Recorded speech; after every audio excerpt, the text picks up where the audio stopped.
제가 참 좋아하는 논객입니다. 홍기빈 재단법인 글로벌 정치경제연구소장의 홍기빈의 두 번째 의견, 이런 제목의 칼럼이 올라왔습니다. 칼럼이라고 해야 되겠죠? 제목이 극우파의 슬픈 정념이 몰려온다. 제목이 좀 어렵습니다만은 제가 좀 한번 쉽게 풀이해 보도록 하겠습니다. 여러분들 함께 고민할 거리기도 해요. 지금 전 세계 유럽과 남미에서 극우 정당이 약진하고 있습니다. 극우 정당이. 아르헨티나 대통령 선거에서 극우파가 당선이 됐습니다. 아르헨티나면은 여러분 남미 좌파 포퓰리즘 정책 많이 떠올리시잖아요. 그것 때문에 끝도 없이 경제 위기가 닥쳤다. 그렇게 보수 논객들은 또 이야기하는데 말이죠. 실제로 그 경제 위기가 왔나 봐요. 그러자 이 우파의 하비에르 밀레이, 이 사람은 좌파 탓이다 이렇게 얘기를 하고는 중앙은행을 폐쇄해버리고 미국 달러를 통화로 쓰겠다 이렇게 파격적인 정책을 내걸었습니다. 유럽은 뭐 더 말할 나위가 없습니다. 서유럽 대부분 나라에서 정치에서 중심적인 위치를 극우가 차지하고 있습니다. 이탈리아에서 이미 극우파 정권이 들어섰고 프랑스에서는 극우파 마린 르펜 후보가 지난해 대통령 선거 결선에서 무려 득표율 41.4%를 기록한 바 있습니다. 사상의 자유가 가장 확실하게 보장된 나라 프랑스에서도 지금 극우가 맹위를 떨치고 있다는 것이죠.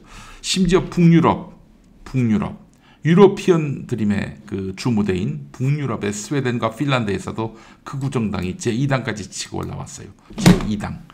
자, 그리고 독일에서도 극우파 독일 대한당이 집권 여당인 3인당 지지율을 제치고 제2당 자리에 올라섰습니다. 스페인 역시 극우 정당이 집권 여당의 위치를 넘보고 있는 상황이라고 하는군요. 어떻게 이런 극우들이 설치고 있는 것인가?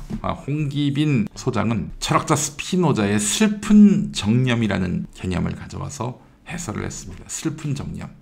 이게 뭐냐? 모든 사람에게는 버티는 힘이라는 게 있습니다. 근데 그 힘이 발현되는 방식을 놓고 스피노자는 사람의 정념을 기쁜 정념과 슬픈 정념 두 가지로 나누어 놓았는데, 기쁜 정념이라고 하는 것은 힘을 바깥으로 더 크게 뻗치게 만드는 감정입니다. 바깥으로 더 크게 뻗치는. 근데 반대로 슬픈 정념은 사람을 아프게 만드는 감정들인 거죠. 뭐 공포, 질투심, 증오, 죄의식, 수치심 같은 걸 말하는데 이거 한마디로 혐오죠, 혐오. 자, 다시 한번 정리하겠습니다. 사람에게는 뭔가 그 힘을 내는 방식이 두 가지가 있는데, 그게 바로 기쁜 정념과 슬픈 정념이 있는데, 기쁜 정념은 말 그대로 이 선한 힘을 발휘하면서 세상을 긍정적으로 공익적으로 이끄는 그런 것이 바로 기쁜 정념이라면, 슬픈 정념은 이 혐오를 기반으로 해서 사람이 갖고 있는 힘을 몽땅 고통과 괴로움을 견디는 쪽으로 끌고 간다는 것입니다. 자, 정치운동도 마찬가지라는 것이죠. 기쁜 정념으로 정치를 하면요, 제도를 바꾸고 정책을 바꿔서 새로운 세상을 만들어가는 그런 힘을 발현하는 것이고요. 자, 그러나 슬픈 정념으로 움직이는 경우는 무엇에 대한 증오나 분노, 공포 또는 죄의식으로 움직이는 것입니다. 자, 2010년 초로 가보면 그때는 우리가 이명박 정권 때였지만 이명박 정권 말기 어땠어요? 2008년 세계 경제 위기가 터진 이후에 이제 좌파에게 기회가 왔었습니다. 2011년 월스트리트 점령 운동이 있었습니다. 미국에서. 스페인에서는 분노한 자들 운동도 있었고요. 스테반 헤셀인가요? 분노하라. 이런 책도 있었고요. 얇은 책이긴 했습니다만. 그런 책이 나온 때였고요. 이게 사실은 세계적인 현상이었죠. 기쁜 정념. 그때 나는 꼼수다도 그 바람을 좀 탄 측면이 있습니다. 뭔가 좀 낙검수 운동에 함께하면은 세상을 긍정적으로 바꿀 것 같다는 어떤 기운이 막 샘솟지 않았습니까? 근데 그걸로 끝이었습니다. 진보 좌파가 이렇다 할 행동 플랜을 내놓지 못했기 때문이다. 홍기빈 소장은 이렇게 분석합니다.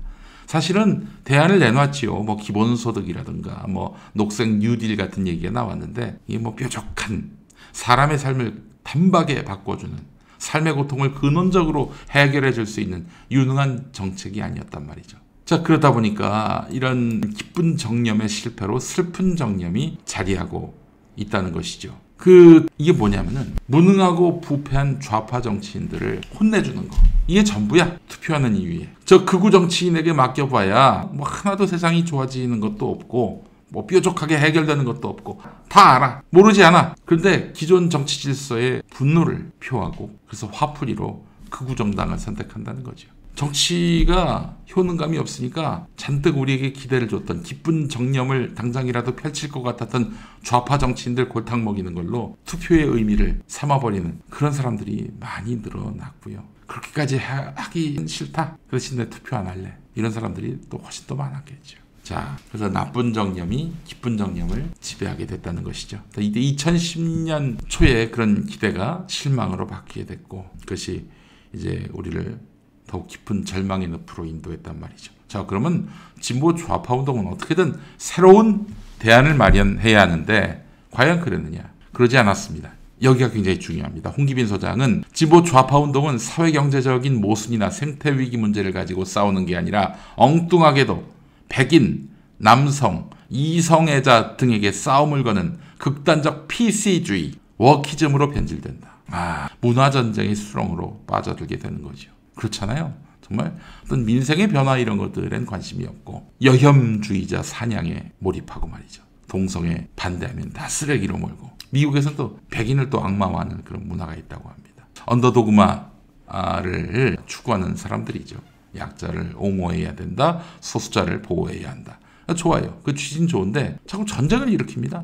백인, 남성, 이성애자를 상대로. 이게 바로 슬픈 정념운동이라는 거예요.